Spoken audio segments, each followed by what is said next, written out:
Tak ada tambah lagi imunisasi untuk kelas 5 dan kelas 6 putri. Tetapi ada beberapa jenis vaksin yang menyebabkan gangguan karena itu imunisasi adalah ketika kita pandemi ya Mas kemarin ya.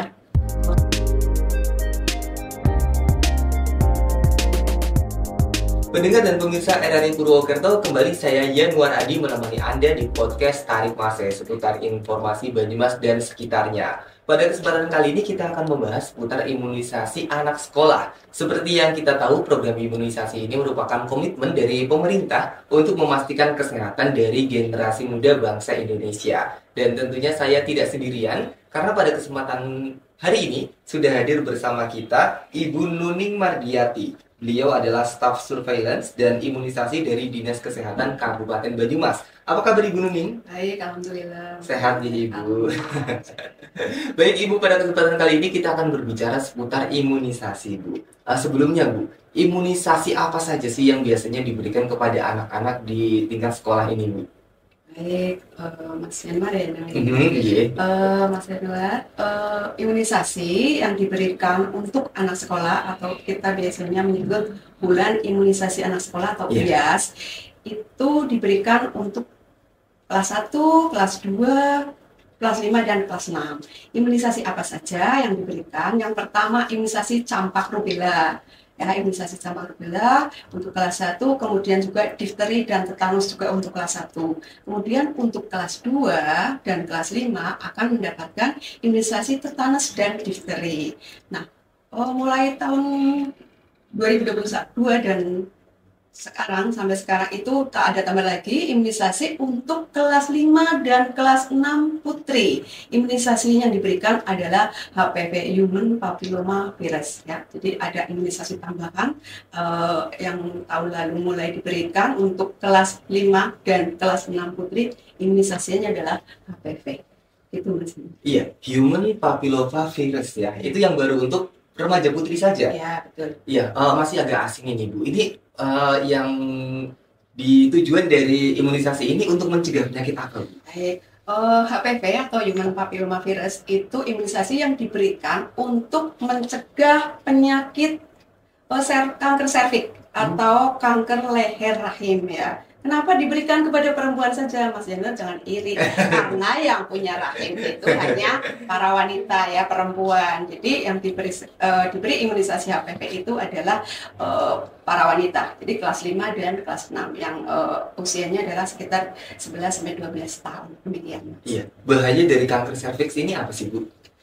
Seperti kita ketahui, kanker serviks itu yang kanker ya, kita mendengar saja udah sangat ngeri. Kalau secara, mohon maaf, secara medis saya tidak berkompetensi, saya bukan seorang medis atau paramedis, tetapi sekedar informasi, kanker serviks itu kanker atau yang menyerang itu di leher rahim ya. Jadi dan itu masa inkubasinya sangat lama ya, sehingga bisa ketahuannya setelah beberapa tahun, dan itu mudah sekali cara pencegahannya dengan cara selain hidup sehat tentu saja PHBS dan hidup sehat adalah dicegah dengan imunisasi tadi, imunisasi Human Papilloma Virus.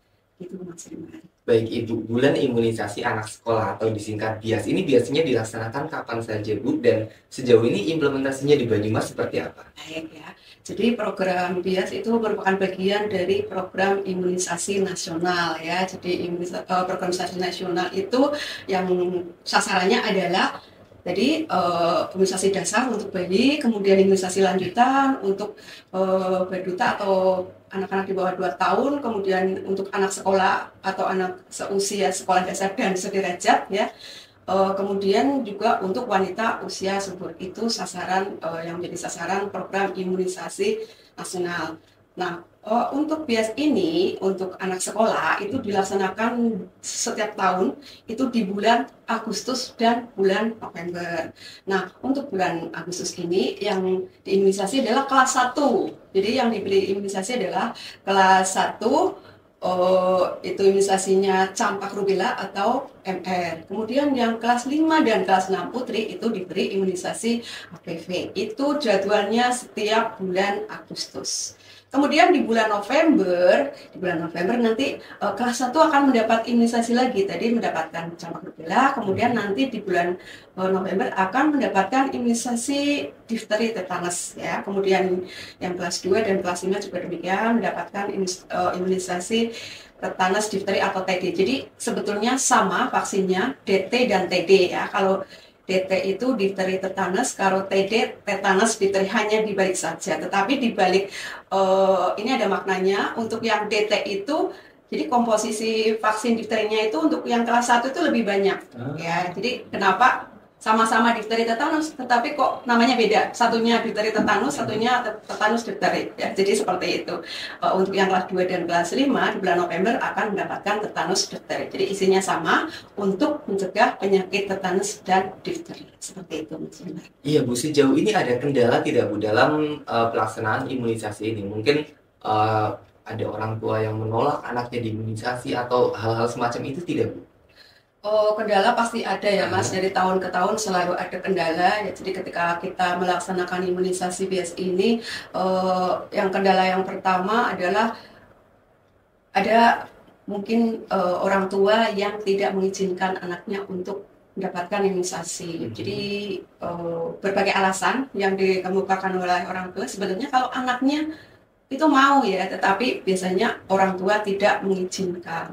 Padahal kalau sesuai undang-undang, ini hak anak untuk mendapatkan imunisasi ya, melindungi dirinya dari segala penyakit yang bisa dicegah dengan imunisasi.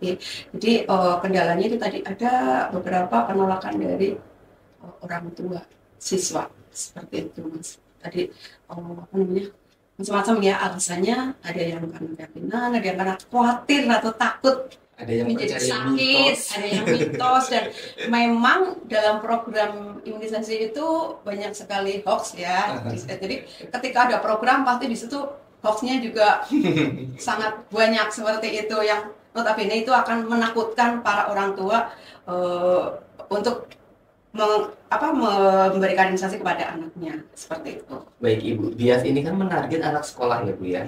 Mohon maaf, tapi kan mungkin ada anak-anak yang katakanlah tidak sekolah gitu Bu. Itu untuk anak-anak yang kurang beruntung seperti itu bagaimana Bu? Nah, baik Mas. Jadi untuk anak yang tidak sekolah ya istilahnya itu ATS. Kalau di istilah di Dinas Pendidikan itu ATS, anak tidak sekolah ya, singkatnya ATS. Itu juga oleh pemerintah itu sebenarnya diberi hak yang sama untuk mendapatkan imunisasi bias ini. Jadi di bulan imunisasi anak sekolah itu tidak hanya anak sekolah saja, tetapi anak usia sekolah yang tidak sekolah pun itu berhak mendapatkan imunisasi ini. Tapi tentu saja sasarannya itu adalah sesuai dengan pelaksanaan pada anak sekolah. Maksudnya usianya ya. Jadi yang setara dengan kelas 1, yang setara dengan kelas 2, yang setara dengan kelas 5, dan yang setara dengan kelas 6. Itu yang dikerjakan oleh pemerintah. Jadi yang digarap adalah itu. Nah, karena ATS atau anak yang tidak sekolah itu di Kabupaten Banyumas itu tadi data dari Dinas Pendidikan itu sampai 13.000 ya. Tetapi ternyata usianya rentangnya itu sampai 24 tahun. Sehingga mungkin banyak yang keluar dari sasaran kita. Sasaran kita itu tadi 7 sampai 12 tahun. Seperti itu. Iya. Ibu Nuning tadi sempat tercetus sedikit ya mengenai mitos atau hoax dari imunisasi. Sebenarnya apa saja sih Bu mitos-mitos yang bisa dikatakan itu tidak benar yang membuat malah orang tuh takut untuk diimunisasi contohnya? Ya, ada yang diimunisasi malah menjadi sakit seperti itu ya. Tapi sakit kalau menurut orang tua mungkin sakit yang kalau demam itu memang real dari akibat imunisasi. Memang ada beberapa, tidak semua ya, tidak semua imunisasi itu mengakibatkan demam, tetapi ada beberapa jenis vaksin yang menyebabkan demam. Karena itu bukti bahwa vaksinnya itu sempurna ya, sedang bekerja seperti itu. Karena kita kan vaksinasi itu apa sih? Memberikan vaksin atau memberikan bibit penyakit tetapi yang sudah dilemahkan atau yang sudah mati sama sekali.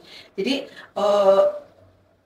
tujuannya tadi untuk memberikan kekebalan, tetapi dengan cara memberikan vaksin yang notabene adalah bisa virus, bisa bakteri yang dari sesuai dengan namanya, misalnya BCG juga bakterinya TBC seperti itu, tetapi yang sudah dilemahkan. untuk merespon timbulnya antibodi di tubuh anak-anak seperti itu ya. Jadi ketika ada penyakit yang datang, kita sudah kenal. Kalaupun sakit itu ringan ya. Jadi tidak 100% juga melindungi karena terkait juga dengan berbagai hal, dengan mungkin penerimaan dari tubuh si anak itu sendiri ya mungkin.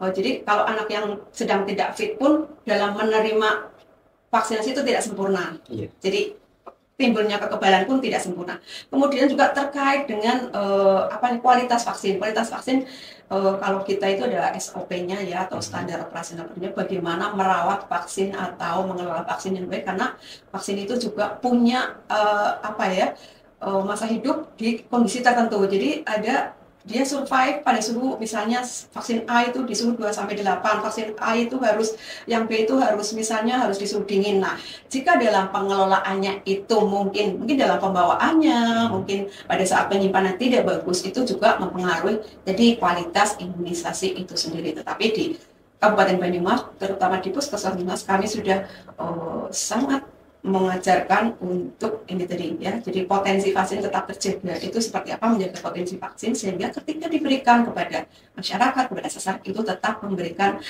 imunitas ya, jadi memberikan manfaat seperti itu. Terus kemudian ada hoax lagi yang bahwa divaksinasi itu ini akan menimbulkan cacat gitu, karena ternyata mungkin ada suatu faktor kebetulan ya Mas. Mungkin pada saat imunisasi, mungkin dia sedang menderita suatu penyakit tertentu. Kemudian ketika mendapat imunisasi, penyakit itu timbul.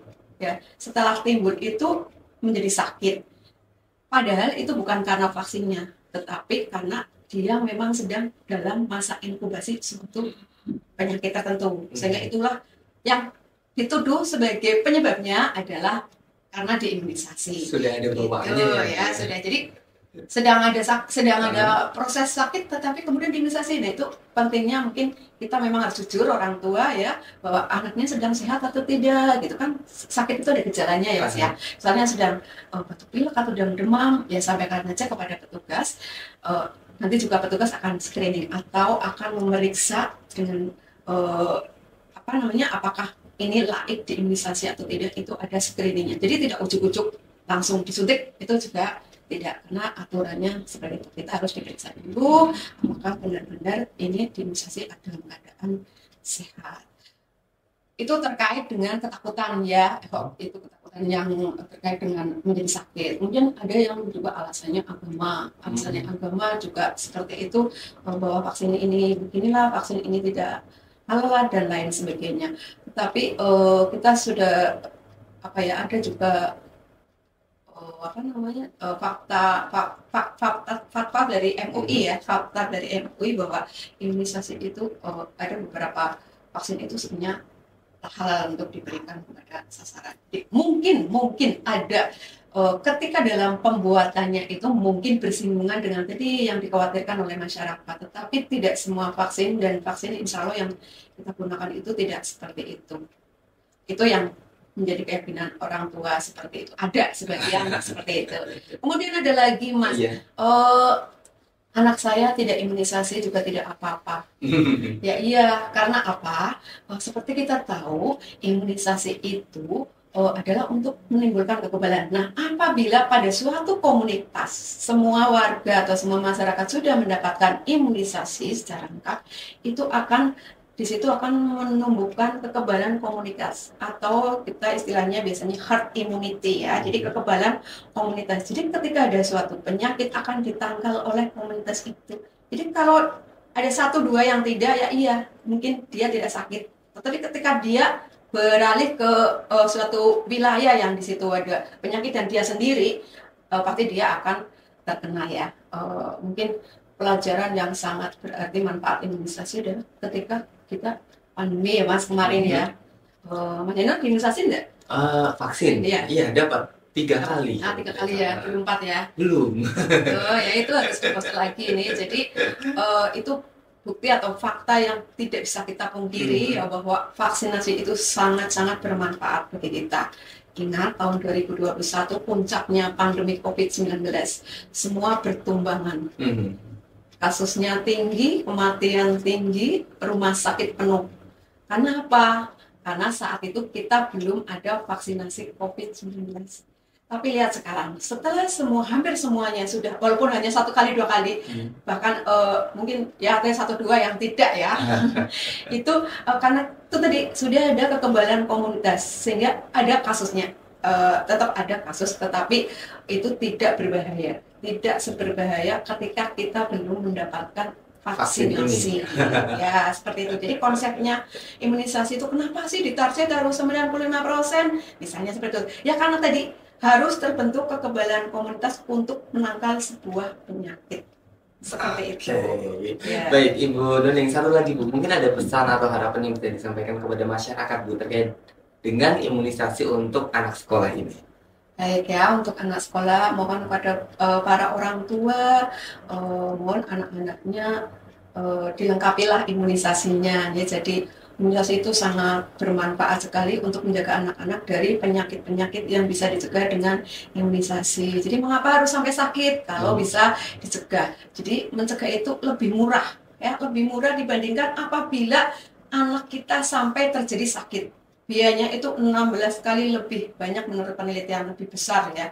Contoh, seorang anak yang diimunisasi itu mungkin biayanya relatif murah ya. Jadi bagi masyarakat kalau yang kita imunisasinya di puskesmas itu kan gratis vaksinnya ya. Tetapi kalau yang berbayar beda lagi. Kalau di rumah sakit atau di swasta itu, di praktek-praktek swasta itu kan berbayar karena vaksin memang mahal ya.